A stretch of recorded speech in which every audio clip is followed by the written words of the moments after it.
한재호TV 시청자 여러분, 오늘은 복음을 들어보지 못하고 죽은 사람들의 이 구원에 대해서 생각해 보려고 합니다. 구원에 있어서 복음을 듣는 것은 필수적인 요소입니다. 그런데 전하는 이 복음을 받아들이지 않아서 구원을 받지 못했다고 하면 당연하다 이렇게 할 수 있겠지만, 전하는 복음이 없었기 때문에 들으려 해도 들을 수 없었던 사람들이라면 어떻게 될까? 그들이 들을 수조차 없었는데도 구원을 받지 못한다면 너무나 억울한 일이 되지 않을까라는 생각을 할 수가 있습니다. 여기에 해당하는 경우는 영아들과 그리고 복음이 아직 들어가지 못한 시대나 그 지역에 살았던 성인들의 경우라고 할 수가 있습니다.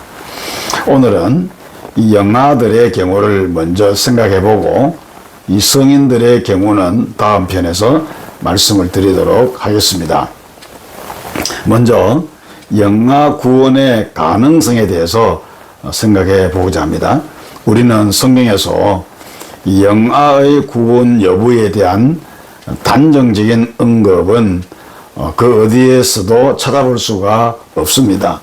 따라서 영아의 구원에 관한 내용을 확실하게 결정하는 것은 참으로 어려운 문제다라고 말씀을 드립니다.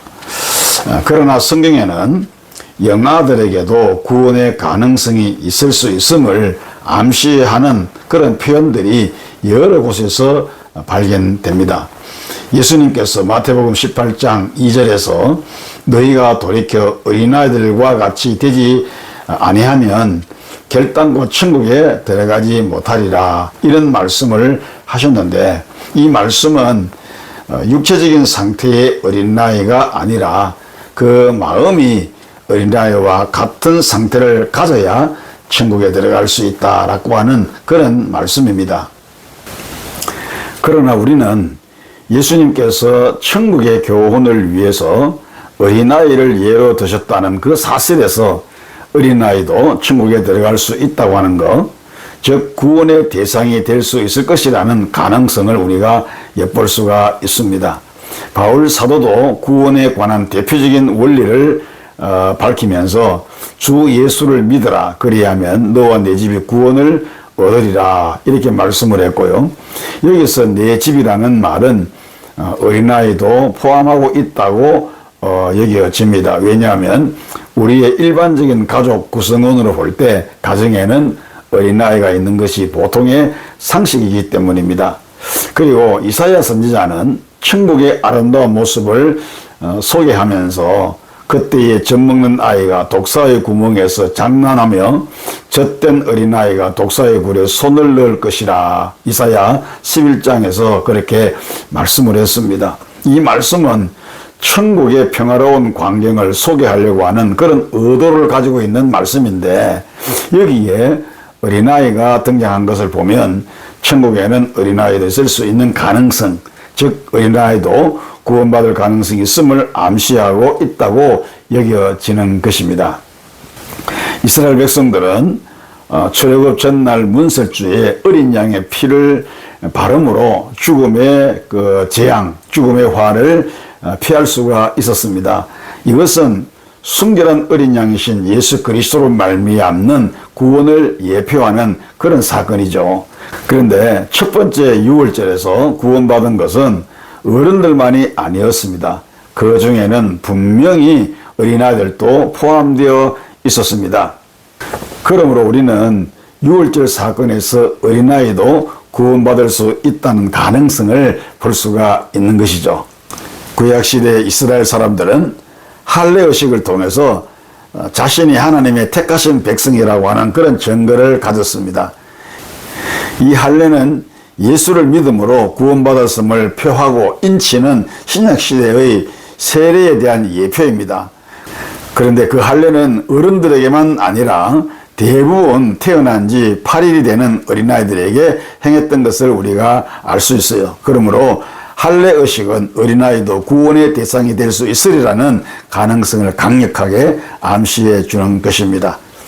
그렇다면 영아 구원의 범위는 어디까지일까 하는 것입니다. 이 부분을 우리가 생각해 봐야 되는데, 앞에 여러 사례들에서 보는 것처럼 영아에게도 구원의 가능성이 있을 수 있다고 하면 영아 상태로 죽은 모든 어린아이가 다 구원을 받을까, 아니면 믿음의 부모를 둔 아이들만 구원을 받을까 하는 것입니다. 자범죄를 범하기 전에 죽었다는 점만을 고려해 본다면 모든 영아들이 다 구원받았을 가능성이 있을 것으로 생각할 수 있을지 모릅니다. 그러나 성경은 이 자범죄의 유무 여부로 구원을 결정하지는 않습니다. 자범죄가 없는 사람이라도 원죄로부터 자유로울 수가 없기 때문이죠. 그래서 다윗은 말하기를 내가 죄악 중에 출생하였으며 모친이 죄 중에 나를 잉태하였나이다 라고 했습니다. 그러므로 영아 상태로 죽은 자들이 모두 구원받을 것이라고 하는 생각은 적절하지 못하다라고 보아야 할 것입니다. 그리고 너와 내 집이 구원을 얻으리라는 말씀에처럼 부모의 믿음이 온 가족에게 결정적인 영향을 미칠 수 있다는 가족 구원의 의미를 고려해 본다면 믿는 부모의 자녀 경우에만 제한적으로 구원의 가능성이 있을 것으로 볼 수도 있습니다. 그러나 성경은 구원이 오직 자기 자신의 믿음으로만 가능하다고 교훈을 합니다. 이것은 부모를 포함한 다른 어떤 사람의 믿음이라도 영아의 구원에 직접적인 영향을 끼칠 수 없음을 의미하는 것입니다. 그러므로 부모가 믿으면 자녀가 자동으로 구원받을 것이라고 하는 그런 생각도 적절하지 못하다라고 할 수 있습니다. 우리는 영아들에게 구원의 가능성이 있을 수 있으나 그 범위가 어느 정도인지를 정확히 알 수가 없습니다. 따라서 우리는 웨스트민스터 신앙고백 10장 3절에서 밝힌 것처럼 영아 때 죽은 아이들 중에서 하나님께서 구원하시기로 계획한 사람들이 구원을 받게 된다고 보는 것이 가장 적절하다, 가장 좋을 것이다 라고 말씀을 드립니다. 마지막으로 영아 구원의 방법에 대해서 생각해 보아야 하는데, 영아에게는 아직 자아의식이 없습니다. 따라서 영아는 스스로의 판단이나 결정에 따라서 복음을 듣거나 믿을 수 있는 능력을 가지고 있지를 못합니다. 만일 영아에게 구원의 가능성이 있을 수 있다면 그들은 과연 어떻게 구원받을 수 있을까 하는 것인데, 자범죄가 없는 영아라도 원죄가 있기에 반드시 거듭나야 하는 것이죠. 그런데 거듭남은 오직 예수 그리스도로 말미암습니다. 따라서 성령께서는 자신의 깊으신 뜻에 의해 성인들의 일반적인 체험과는 다른 방법, 그러니까 성인들에게는 신비롭게 여겨질 수밖에 없는 방법으로 영아들에게 복음을 듣게 하시고 또 그리스도 안에서 중생하게 하실 것으로 여겨집니다. 그 방법이 구체적으로 어떤 것인지는 성령님만이 아실 것입니다.